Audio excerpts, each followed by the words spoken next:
एक समय की बात है। एक छोटे से गांव में राम नाम का एक व्यक्ति रहता था। राम बहुत मेहनती और समझदार था, लेकिन उसका मन हमेशा अशांत रहता था। वह अपनी दिनचर्या में इतने व्यस्त हो गया था कि वह अपने मन की शांति को भूल चुका था। एक दिन राम ने तय किया कि वह अपने मन को स्थिर करने के तरीकों को खोजेगा।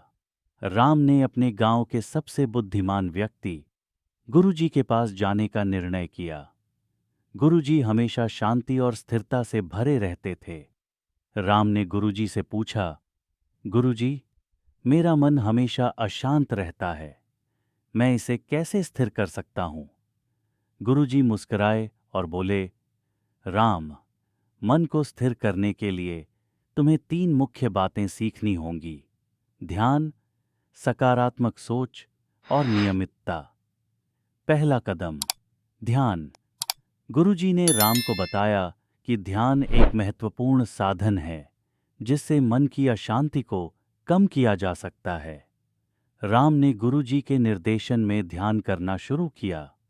उसने रोज सुबह एक शांत स्थान पर बैठकर गहरी सांसें लीं और अपने विचारों को नियंत्रित करने की कोशिश की।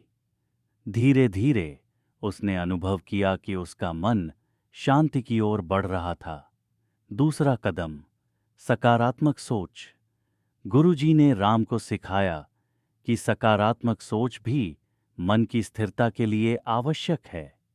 उन्होंने राम से कहा, जब भी तुम्हारे मन में नकारात्मक विचार आएं, उन्हें पहचानो और उन्हें सकारात्मक विचारों से बदल दो। राम ने यह अभ्यास किया और पाया कि धीरे धीरे उसके मन की अशांति कम हो रही थी और वह अधिक सकारात्मक महसूस कर रहा था। तीसरा कदम, नियमितता। गुरुजी ने राम को बताया कि नियमितता भी मन की स्थिरता के लिए महत्वपूर्ण है।